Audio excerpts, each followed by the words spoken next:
2 साल होते ही हिमालयन का हुआ बुरा हाल, हुआ तगड़ा क्रैश, जिसकी वजह से शॉकर, फ्रंट व्हील सब कुछ डैमेज हो गया। तो आइए अब मैं आप लोगों को बताता हूँ कि कितना तगड़ा क्रैश हुआ है और कितनी मोटी रकम लगने वाली है इस हिमालयन 411 के अंदर।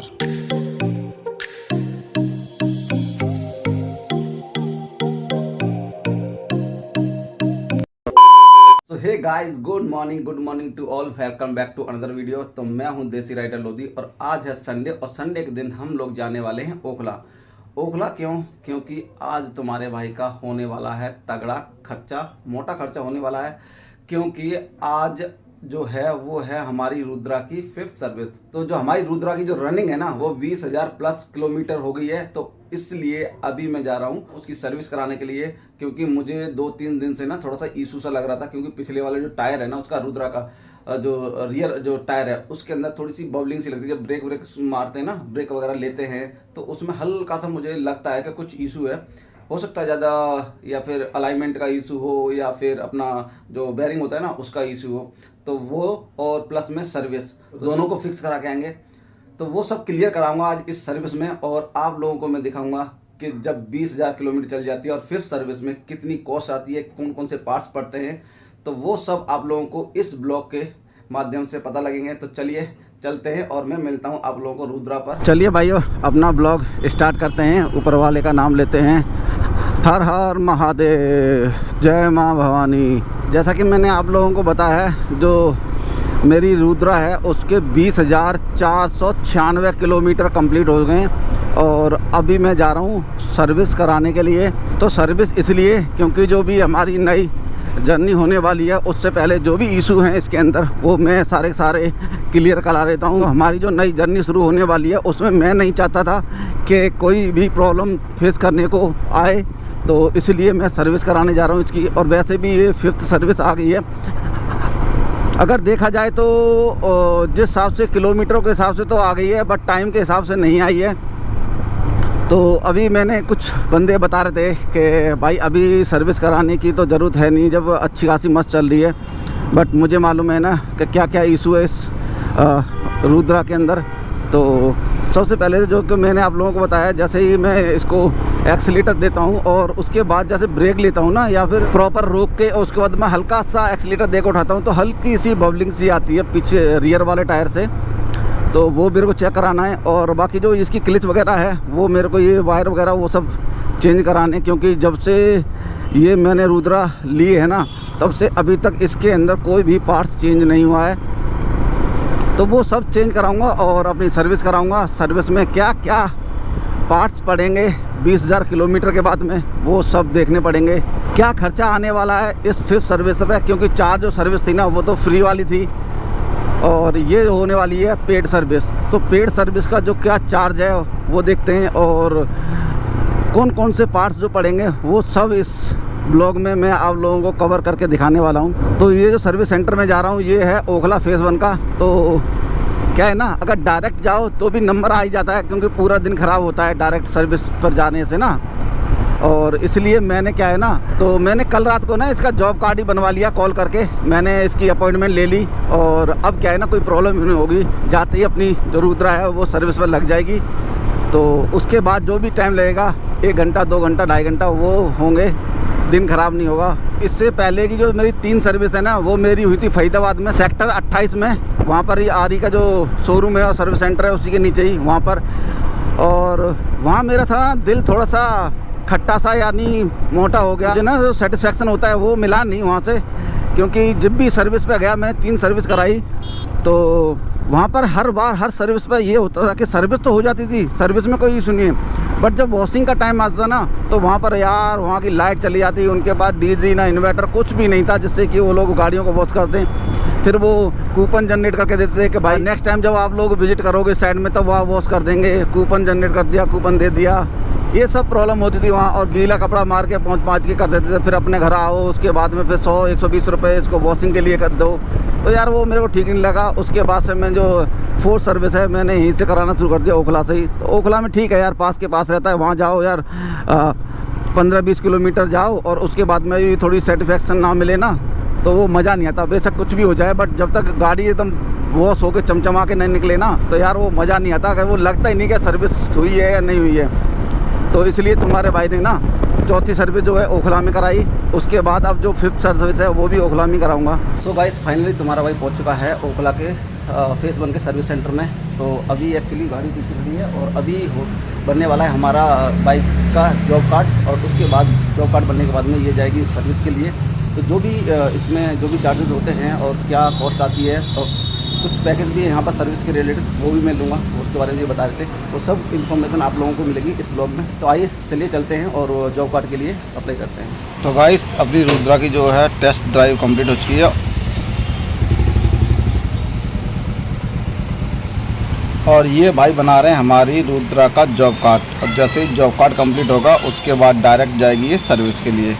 हैं यहाँ के प्रहलाद भाई, जो कि अपनी बाइक पर सर्विस करेंगे। और ये अपनी बाइक जो है रुद्रा जो है लग चुकी है सर्विस के लिए। अभी देखते हैं क्या क्या इसके अंदर पार्ट चेंज होने वाले हैं। तो ये पूरी सर्विस करने वाले हैं। तो देखिए अभी चेक कर रहे हैं ये कि क्या क्या इशू है इसके अंदर। अभी तो चेक होके आ गई है, बट अब जो है सर्विस स्टार्ट होने वाली है। जैसे भी जो भी होगा, पार्ट चेंज होगा, जितना भी कॉस्ट आएगी वो सारी मैं आप लोगों को बताने वाला हूँ।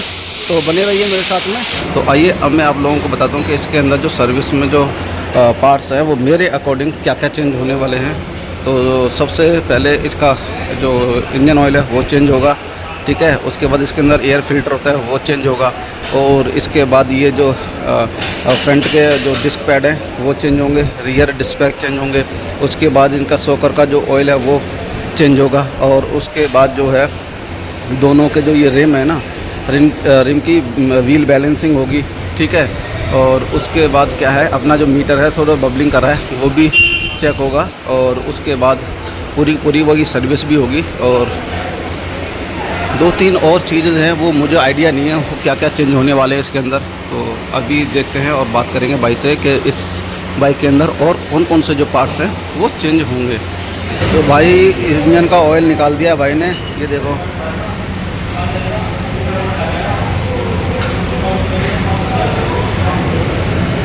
तो गाइस, ये सर्विस सेंटर के अंदर ना 6 ऐसे प्लेटफॉर्म से बना रखे हैं जहाँ पर ये बाइकों की सर्विस होती है। देख रहे हो ये इस टाइप के। तो अपनी जो बाइक जो लगी है रुद्रा वो है प्लेटफॉर्म नंबर 1 पर। अब इसको प्लेटफॉर्म बोलूँ क्या बोलूँ मेरे को आइडिया नहीं है, जो भी है वो आप लोग समझ जाना। तो ऐसे यहाँ पर 6 प्लेटफॉर्म बने हुए हैं। तो गाइस, अभी जो बाइक में है ये हुआ है एयर फिल्टर चेंज। तो ये भाई एयर फिल्टर चेंज कर रहा है।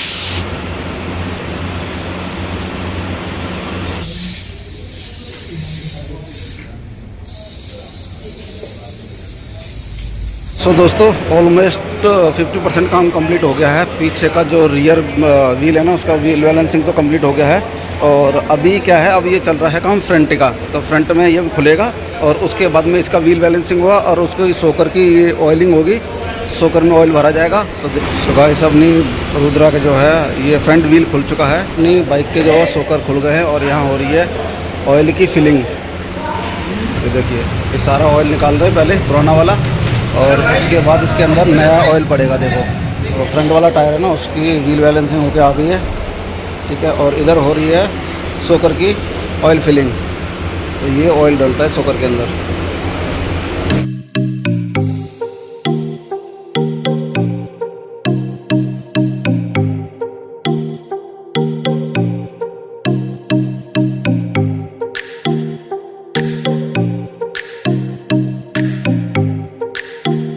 गाइस, अभी किए जा रहे हैं शोकर फिट। और इस शोकर फिटिंग होने के बाद में ऑलमोस्ट 80% जो काम है हमारी रुद्रा का वो कंप्लीट हो जाएगा। और उसके बाद रहेगा इंजन ऑयल और उसके बाद रहेगा वॉशिंग का काम। बस फाइनल स्टेप शुरू हो गया है ऑयलिंग का। और इसमें ऑयल पड़ रहा है ये, और ये ऑयल फिल होने के बाद जाएगी वॉशिंग के लिए। उसके बाद अपनी रुद्रा कंप्लीट।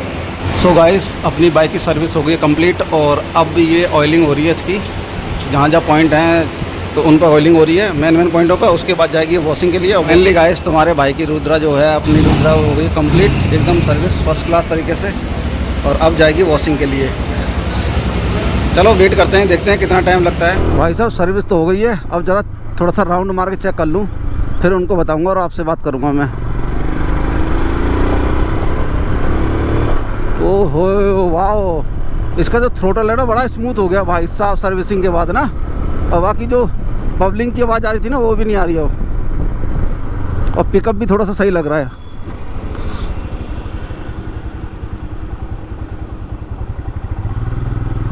वैसे अब मज़ा आ रहा है भाई साहब, कुछ भी कहो। और गियर शिफ्ट भी ऐसे हो रहे हैं स्मूथ एकदम भयंकर वाले, पता ही लग रही कब स्मूथ हो जा रहे हैं। ओए होए भाई साहब भाई साहब भाई साहब भाई साहब भाई साहब भाई साहब भाई साहब भाई साहब भाई साहब।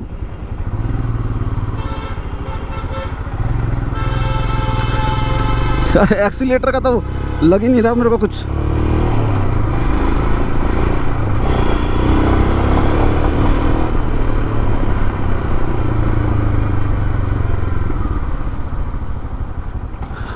अब जरा सी मैं बात करता हूँ आपसे और आपको लुक दिखाता हूँ इसका बाइक का ना।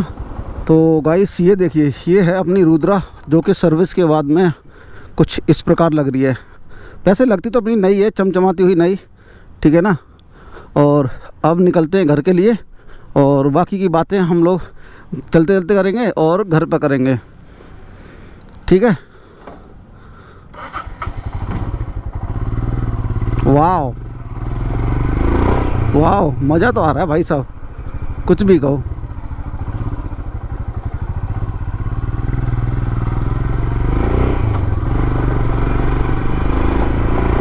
वाह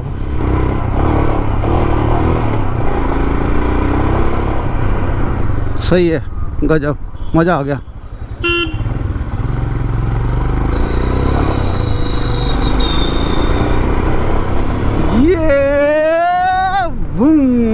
पिकअप तो अच्छा हो गया भाई साहब, स्मूथ हो गई एकदम गाड़ी। थोड़ा ब्रेकिंग थोड़ा भी हल्का सा मेरे को हार्ड सी लग रही है, क्योंकि पता नहीं लग रही ब्रेक कितने मार रहा हूँ, तो हल्की सी ना झटके से लग रही है। बट पता है क्यों? क्योंकि अभी ना ब्रेक शू पड़े ना दोनों में, तो उसकी वजह से।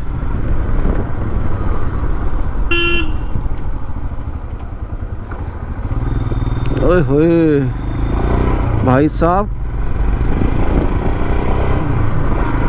2:52 हो गए और तुम्हारा भाई की बाइक जो लगी थी वो 9:30 बजे करेक्ट लग गई थी सर्विस के लिए। बट अब थोड़ा सा टाइम हो गया है। कितने घंटे हो गए? 10, 11, 12, 1, 2 मतलब कि 4 घंटे हो गए प्रॉपर। सो गाइस तकरीबन 3:30 बजे का समय हो चुका है और तुम्हारा भाई पहुंच गया है अपने घर।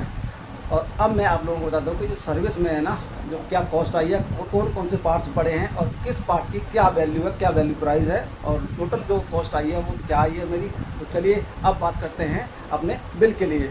तो टोटल जो बिल बना है दोस्तों 8,003 रुपये का बना है, जिसके अंदर मेरे ने कराई है एक्सटेंडेड वारंटी जो कि पड़ी है 2499 की। ये देखिए इसके अंदर बहुत सारे पार्ट्स पड़े हुए हैं, जैसे कि फ्रंट और रियर का जो डिस्क पैड है वो पड़े हुए हैं और इसका हैंडल का काम हुआ है। उसके बाद लुब्रिकेंट वगैरह, चैन वगैरह, क्लीनिंग वगैरह जो कुछ सब कुछ हुआ है वो पड़ा हुआ है। और उसकी जो प्राइस है वो ये है 500, 150, 700 ये सब को लगा के टोटल जो बिल हुआ है मेरा वो बिल आया 5500 रुपये का, ठीक है। तो 5500 रुपये का बिल आया है प्लस GST 892 रुपये की और बाकी 2499 का हमारा ये एक्सटेंडेड वारंटी है। तो मेरी बाइक में जो क्या क्या काम हुआ है वो मैंने आप लोगों को बता दिया है और जो भी छोटा मोटा था वो भी करा दिया, जैसे स्क्रू वगैरह टाइट करना और वो भी सब कुछ करा दिया है इस बार तुम्हारे भाई ने। और सोकर की फिलिंग कराई है ना, और चैन सेट ठीक कराया है, टाइमिंग चेंज सही कराई है। उसके बाद मीटर में थोड़ी सी प्रॉब्लम थी वो भी ठीक करा दिया है। और इसमें जो मैंने बताया डिस्क पैड के जो शू ब्रेक होते हैं दोनों के, रियर और फ्रंट के दोनों के वो पड़े हुए हैं। उसके बाद इसके अंदर अपनी क्लिच वायर भी पड़ी है। तो टोटल वैल्यू जो मेरी आई है वो आई है 5500 रुपये प्लस में 892 रुपये वो GST है। और उसके बाद मैंने एक एक्सटेंडेड वारंटी लिया जिसकी वैल्यू है 2499, ऑलमोस्ट 2500 रुपये है, जिससे कि मुझे 4 सर्विस 24 महीने के लिए फ्री हो जाती है। जो सर्विस कॉस्ट लगती है ना 1100 रुपये, 1150 रुपये, वो मेरी फ्री हो जाएगी। तो वो टोटल बिल मिला के मेरा 8,003 रुपये का बिल हुआ है। तो चलिए होप कि आप लोगों को आज का जो ब्लॉग है हमारा पसंद आया होगा। तो इस वीडियो से आप लोगों को थोड़ी बहुत भी इन्फॉर्मेशन मिली हो तो वीडियो को लाइक कीजिए और ज़्यादा शेयर कीजिए। और जो भी चैनल पर नए हैं तो प्लीज़ चैनल को सब्सक्राइब कर लीजिए। फिर मिलेंगे किसी नेक्स्ट वीडियो में, तब तक के लिए bye bye and take care guys.